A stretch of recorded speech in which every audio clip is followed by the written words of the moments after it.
کیا جاتا ہے، وہ خطبہ آپ نے بہت مرتبہ سنا ہوگا، آپ اسے خطبہ نکاح کہتے ہیں۔ میں اوپر اٹھ کر کے بولوں گا کہ وہ خطبہ نکاح کے ساتھ خطبہ توحید بھی ہے۔ آپ پڑھیے، خطبہ نکاح کی پہلی آیت کون سی پڑھی جاتی ہے؟ سورہ آل عمران، سورہ نساء کی پہلی آیت، یا ایھا الناس اتقوا ربکم الذی خلقکم من نفس واحدہ وخلق منها زوجها وبث منهما رجالا كثيرا ونساء واتقوا الله الذي تساءلون به والارحام ان الله كان عليكم رقيبا۔ یا ایھا الناس اتقوا ربکم، اے لوگوں اپنے رب سے ڈرو۔ کون رب؟ الذی خلقکم من نفس واحدہ، جس نے تمہیں ایک جان سے پیدا کیا۔ الذی خلقکم من نفس واحدہ۔ پڑھو سورۃ العلق، پارہ نمبر 30، سورہ اقرا۔ پہلی وحی، پہلا میسج، پہلا پیغام، غار حرا کے اندر پہلی وحی آئی سورہ اقرا، سورہ علق کی 5 آیتیں۔ اقرأ بسم ربک الذی خلق، اقرأ بسم ربک الذی خلق۔ پڑھو اپنے رب کے نام سے۔ کون رب؟ الذی خلق، جو خالق ہے، جو خالق ہے، مخلوق نہیں، جو خالق ہے۔ خلق الانسان من علق، یہ وحدانیت کی، توحید کی، ربوبیت کی، الوہیت کی وہ پہلی دلیل تھی جو پہلے پیغام میں، پہلے میسج میں نبی اکرم صلی اللہ علیہ وسلم کو آئی۔ ایک ہی جملے میں اہل مکہ کی جڑیں اکھاڑ کر کے رکھ دی، ان کے جتنے اصنام باطلہ تھے سب کی جڑیں اکھاڑ کر کے رکھ دی، کیونکہ وہ سب مخلوق ہیں، خالق نہیں، اور لائق عبادت، لائق پوجا، لائق پرستش صرف اللہ واحد قہار، اللہ رب ذوالجلال جو خالق ہے۔ کیا کبھی آپ نے قرآن پڑھا؟ کیوں نہیں پڑھا آپ نے اس حوالے سے کبھی قرآن؟ کیوں آپ کو توجہ نہیں ہوئی؟ کیوں آپ کو موقع نہیں ملا؟ تو میں نے آپ سے کہا کہ اگر آپ یہ جواب دیں گے مجھے میرے سوال کا کہ آپ نے قرآن پڑھا کہ ہاں ہم نے پڑھا، تو پھر میں یہ پوچھوں گا کہ آپ معنی دیکھ کر کے، معنی پڑھ کر کے، سمجھ کر کے پڑھا، غور و فکر کیا؟ اور اس منزل تک بھی اگر آپ پہنچتے ہیں تو سوال ہوگا کہ عمل کرنے کی نیت سے پڑھا؟ قرآن نور ہے، کیا اس سے روشنی حاصل کرنے کے لیے پڑھا؟ قرآن ہدایت ہے، گمراہی کے راستوں سے بچنے کے لیے پڑھا؟ قرآن شفا ہے، اپنی جسمانی اور روحانی بیماریوں میں شفا حاصل کرنے کی غرض سے پڑھا؟ کیا ان سوالات کے جوابات ہمارے پاس تیار نہیں ہونا چاہیے؟ اور اگر یہ سوالات کے جوابات ہمارے پاس نہیں ہیں تو کہیں ایسا تو نہیں کہ ہم نے بھی قرآن کو طاقوں میں سجا رکھا ہے، جزدان حریر و ریشم کے اور پھول ستارے چاندی کے، پھر عطر کی بارش ہوتی ہے، خوشبو میں بسایا جاتا ہے۔ جس طرح سے طوطا مینا کو کچھ بول سکھائے جاتے ہیں، اس طرح قرآن پڑھایا جاتا ہے، اس طرح سکھایا جاتا ہے۔ کون سی بزم، کون سا عرس، کون سی محفل ہے جہاں قرآن نہیں پڑھا جاتا؟ لیکن سوال یہ ہے کہ قرآن سمجھ کے بھی پڑھا جاتا ہے؟ قرآن کا پڑھنا اور ہے، قرآن کا سمجھنا اور ہے۔ قرآن نازل ہوا ہے تاکہ آپ سمجھیں، آپ سیکھیں اور دوسروں کو سکھائیں، اس نعمت کا چرچا کریں۔ لیکن ہم تو چرچا کر نہیں رہے۔ ایک مسلمان خود قرآن کا چرچا بن سکتا ہے جب وہ گھر سے نکلے تو دیکھنے والا کہہ دے کہ یہ قرآن پڑھنے والا آ رہا ہے، یہ مومن آ رہا ہے، یہ مسلمان آ رہا ہے۔ کیا پوچھا تھا ام المؤمنین سیدتنا عائشہ عفیفہ صدیقہ ماں عائشہ رضی اللہ تعالیٰ عنہ سے کہ حضور کے اخلاق کے بارے میں کچھ بتائیں کہ حضور کا خلق کیسا تھا، اخلاق کیسا تھا۔ ماں عائشہ نے ارشاد فرمایا کیا تم نے قرآن نہیں پڑھا؟ کہا پڑھا ہے نا قرآن۔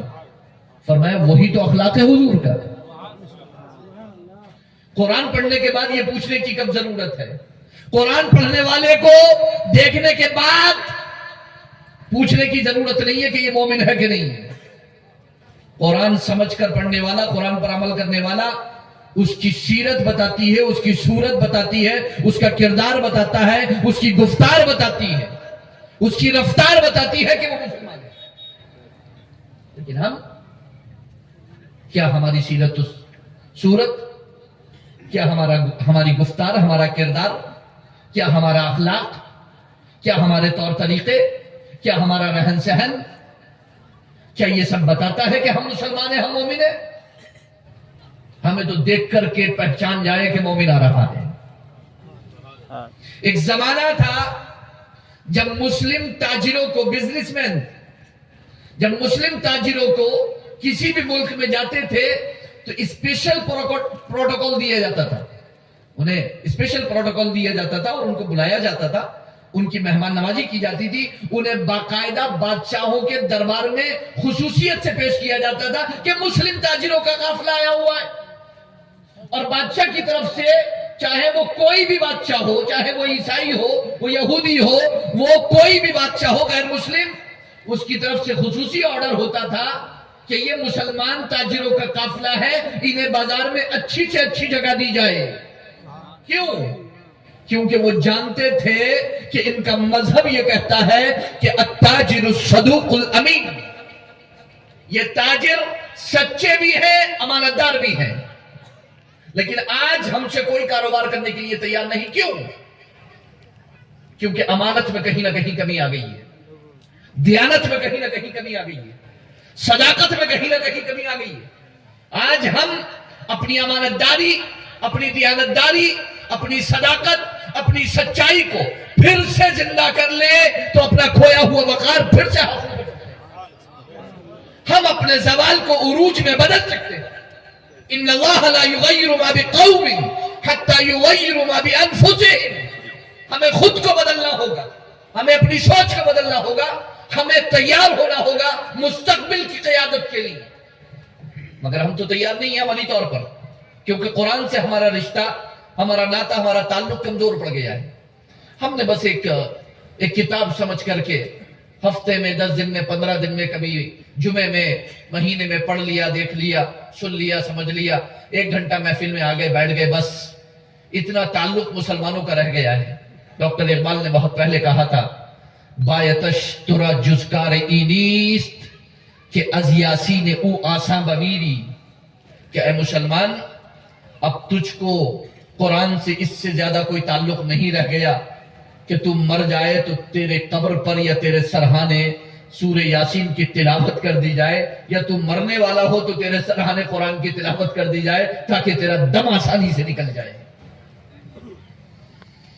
آج مسلمانوں کے یہ دن آ چکے ہیں کہ انہیں قرآن خوانی کے لیے بھی کرائے پر لوگ چاہیے۔ سب یہ دن آ گئے۔ آج اگر کوئی عالم دین موجود نہیں ہوگا تو جمعہ تو چھوڑ دیجئے، عید کی نماز تو چھوڑ دیجئے، جنازے پڑھانے کے لیے بھی لوگ مڑ مڑ کر دیکھیں گے۔ بیٹا انتظار کرے گا کہ میرے باپ کو جنازہ پڑھانے والا کوئی آ جائے، کیونکہ اس سے آتے ہی نہیں ہے جنازہ پڑھانا، اسے معلوم ہی نہیں ہے۔ تو پہلا سوال یہ ہے میرا آپ سے، کیا آج آپ نے قرآن پڑھا؟ پہلا سوال۔ میرا دوسرا سوال، کیا آج آپ نے اپنے نبی پر درود پڑھا؟ هل صلیتم اليوم علی النبی، کیا آج آپ نے اپنے نبی پر درود پڑھا؟ اب اگر جواب نہ میں ہوتا ہے تو ایک اور سوال پیدا ہوگا کہ کیوں نہیں پڑھا؟ اور خدا کی قسم حضور سے محبت جو کرتے ہیں، جن کے دل میں حضور کی محبت و تعظیم ہے، وہ یہ نہیں بتا پائیں گے کہ کیوں نہیں پڑھا۔ کیا کہیں گے؟ وقت نہیں ملا تو کہا جائے گا کہ نبی کے لیے وقت نہیں ملا. کیا کہیں گے؟ یاد نہیں رہا تو کیا کہا جائے گا؟ آپ کو اللہ اور اس کے رسول کی یاد نہیں آئی آج. کیا کہیں گے آپ؟ جان بوجھ کر نہیں پڑا تو کیا جواب دیں گے آپ؟ کام میں بہت ٹائم لگ گیا، کام میں ٹائم لگ گیا، یہ کام نہیں تھا، اس سے افضل کون سا کام تھا وہ بتائیے. آپ یہ کر لیتے اللہ ساری حاجتیں پوری فرما دیتا. جو کام آپ نے 12 گھنٹے میں کیا ہے، آپ قرآن اور درود و سلام پڑھتے تو 12 گھنٹے نہیں 12 منٹ میں اللہ رب العزت آپ کو وہ عطا فرما دیتا. آپ پڑھتے تو آپ نے تو قرآن پڑھا نہیں، آپ نے تو درود و سلام پڑھا نہیں، آپ نے تو خدا اور رسول کو یاد کیا نہیں، تو اس لیے تو بھاگے بھاگے پھر رہے ہیں رات و دن. ہم رات و دن رزق کے پیچھے ہیں، رازق کو یاد نہیں کرتے. ہم کاروبار کے پیچھے ہیں، دینے والے کو نہیں پہچانتے، اس کا ذکر نہیں کرتے جیسے کرنے کا حق ہے. تو ہم کر کیا رہے ہیں؟ ظاہر سی بات ہے کہ بہت توجہ کی ضرورت ہے. دیکھو میں ابھی دیکھو 25 منٹ پتہ نہیں کہاں گئے. ٹھیک ہے 27 منٹ. الحمدللہ. اللہم صلی وسلم علی سیدنا و مولانا محمد معدن الجود والکرم وآلہ وصحبہ وبارک وسلم. صلاۃ و سلام علیک یا رسول اللہ، صلاۃ و سلام علیک یا حبیب اللہ یا کریم اللہ وعلی آلک و اصحابک یا شفیعنا عند اللہ. میری بات سمجھ میں آ رہی ہے؟ پکا آ رہی ہے؟ اے ماشاءاللہ الحمدللہ. اللہ فرماتا ہے وَأَمَّا بِنِعْمَةِ رَبِّكَ فَحَدِّثْ، اپنے رب کی نعمت کا چرچا کیجئے. تو نعمت سے مراد یا تو قرآن یا پھر نعمت سے مراد نبوت. اور نبوت مراد ہو تو مطلب یہ ہوگا اے محبوب تبلیغ نبوت فرمائیے.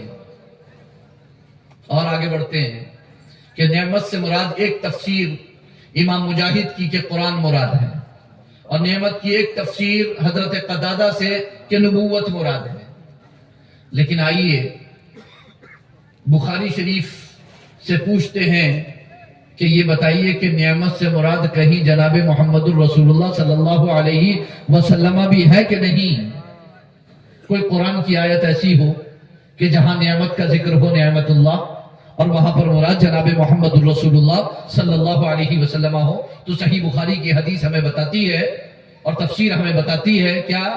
قرآن کریم کی آیت کریمہ الذین بدلوا نعمت اللہ کفرا، جنہوں نے اللہ کی نعمت کو کفر سے بدل ڈالا. نعمت اللہ بخاری شریف میں تفسیر موجود ہے صحابی کی، نعمت اللہ اے محمد صلی اللہ علیہ وسلم. نعمت اللہ سے مراد جناب محمد رسول اللہ صلی اللہ علیہ وسلم. تو حضور کا نام بھی ہے نعمت اللہ، حضور ہیں بھی نعمت اللہ. اور ایسی نعمت